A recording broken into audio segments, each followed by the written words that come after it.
Am I insane or jealous?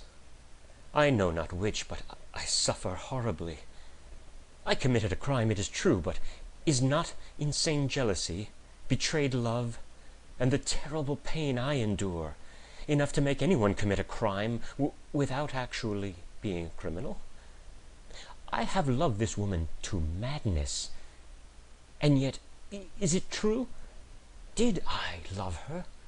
No, no, she owned me. Body and soul, I was her plaything. She ruled me by her smile, her look, the divine form of her body. It was all those things that I loved. But the woman contained in that body, I despise her, I hate her. I always have hated her, for she is but an impure, perfidious creature in whom there was no soul. Even less than that, she is but a mass of soft flesh in which dwells infamy. The first few months of our union were deliciously strange. Her eyes were 3 different colors. No, I am not insane, I swear they were. They were gray at noon, shaded green at twilight, and blue at sunrise. In moments of love they were blue. The pupils dilated and nervous, her lips trembled, and often the tip of her pink tongue could be seen, as that of a reptile ready to hiss, when she raised her heavy lids, and I saw that ardent look. I shuddered, not only for the unceasing desire to possess her, but for the desire to kill this beast.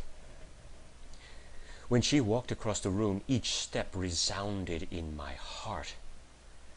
When she disrobed and emerged, infamous but radiant, from the white mass of linen and lace, a sudden weakness seized me.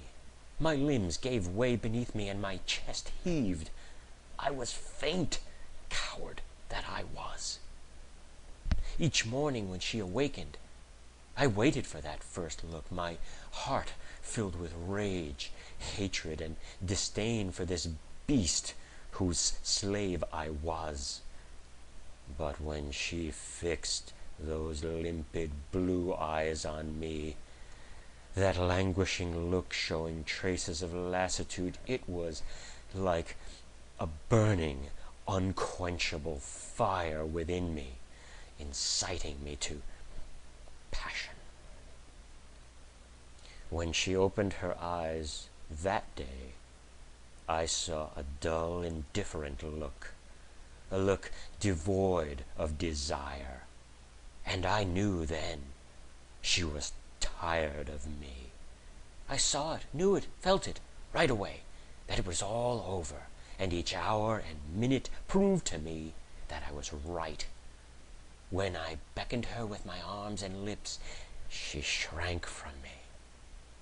"Leave me alone," she said. "You are horrid." Then I became suspicious, insanely jealous, but I am not insane. No, indeed. I watched her slyly. Not that she had betrayed me, but she was so cold that I knew another would soon take my place. At times she would say, "Men disgust me."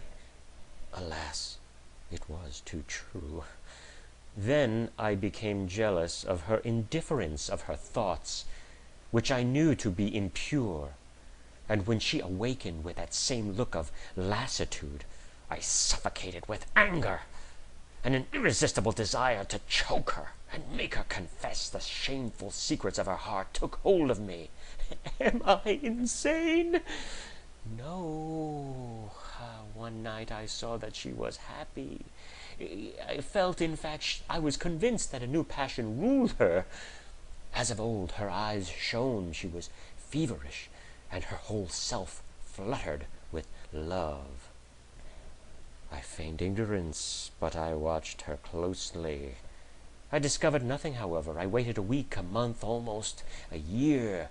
She was radiantly, ideally happy, as if soothed by some ephemeral caress.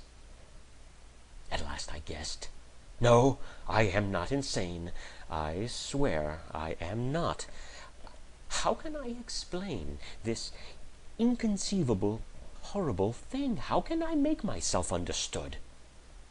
This is how I guessed. She came in one night from a long ride on horseback and sank exhausted in a seat facing me. An unnatural flush tinted her cheeks and her eyes. Those eyes that I knew so well had such a look in them. I was not mistaken. I had seen her look like that. She loved. But whom? What? I almost lost my head, and so as not to look at her, I turned to the window. A valet was leading her horse to the stable, and she stood and watched him disappear. Then she fell asleep almost immediately. I thought and thought all night. My mind wandered through mysteries too deep to conceive. Who can fathom the perversity and strange caprices of a sensual woman? Every morning she rode madly through hills and dales, and each time she came back languid, exhausted. At last I understood. It was of the horse I was jealous, of the wind which caressed her, of the drooping leaves, of the dewdrops, of the saddle which carried her. It was all of these things which made her so happy and brought her back to me, satiated, exhausted. I resolved to be revenged. I became very attentive. Every time she came back from a ride, I helped her down, and the horse made a vicious rush at me.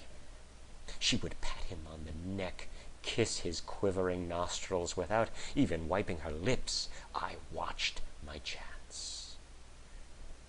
One morning, I got up before dawn and went to the path in the woods she loved so well. I carried a rope with me, and my pistols were hidden in my breast, as if I were going to fight a duel. I drew the rope across the path, tying it to a tree on each side, and hid myself in the grass. Presently, I heard her horse's hooves.